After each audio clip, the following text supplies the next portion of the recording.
আসসালামু আলাইকুম। আমি রয়েছি ভাসানটার 6 তারিখে যে বস্তিতে আগুন লেগেছিল সকাল 10টা থেকে 10:30টার দিকে। সেই বস্তিটি একেবারেই পুড়ে ছাই হয়ে গিয়েছে। আমি একটু ঘুরে দেখানোর চেষ্টা করছি, আপনারা দেখুন। আসলে যার যায় সেই জানে হারানোর কি যন্ত্রণা। এই ভাইটি স্বর্ণ খুঁজছে, তাদের টাকা পয়সা ছিল, স্বর্ণও ছিল, সেটি কিন্তু পুড়ে একেবারেই ছাই হয়ে গেছে। আমি একটু সরাসরি চলে যাচ্ছি এক ভাইয়ের কাছে, তার মুখ থেকেই শুনবো যে আসলে আগুনটা কিভাবে লেগেছে সেটা।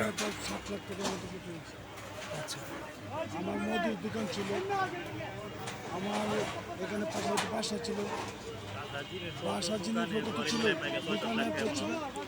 আমার দোকানে চাল ডাল সম্পূর্ণ মুদির দোকান, পুরো মাল ভর্তি দোকান ভর্তি। 7 লাখ টাকার বেশি হবে আমার দোকান ভর্তি মাল ছিল।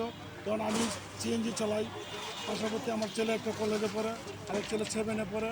তখন ছেলে গেছে গা কলেজে, আরেক ছেলে গেছে স্কুল, আমি গেছি গা শেরিকায়া সিএনজি নিয়ে। তখন 10টা-11টার দিকে ফোন দিয়েছে আমার যে আগুন লেগে গেছে। তখন তো আমি আইসা দিয়েছি আমার সম্পূর্ণ মালামাল মানুষ লুটপাট করে বেশি নিয়েছে, পুরো চেয়ে আমার লুটপাটটা বেশি হয়েছে। আজকে লাগছে, এটা কি আপনারা কোনো তথ্য আগুনটা পেয়েছেন? লাগছে এই জায়গায় এক পিচ্ছি, সে ম্যাচ নিয়ে খেলাধুলা করে আগুন নিয়ে কেউ আসতেছে, এই আগুন যখন কাপড়ে লাগিয়ে গেছে তখন এই আগুন আর সামলানোর মতো না, এক পিচ্ছি গেছে বাইরে বয়াতে। তখন এই আগুন আসতে দিলে সিলিন্ডার আছে ঘরে ঘরে, এই সিলিন্ডারটাকে শুরু করতেছে আগুনটা পিচ্ছি নেওয়া শুরু করে। বয়স কত ছিল বাবু? পিচ্ছির বয়স বেশি না, পিচ্ছির বয়স অনুমান 5 বছর 6 বছর 6-7 বছর।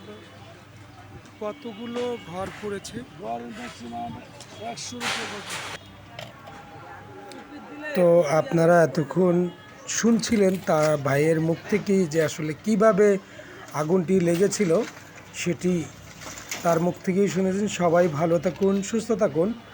সবাইকে আমার পক্ষ থেকে আসসালামু আলাইকুম। ভিডিও ভালো লাগলে কমেন্টস করবেন, ফলো দিবেন, আর ভালো না লাগলে আসলে ডিলিট করে দিন, আমার কিছু করার নাই।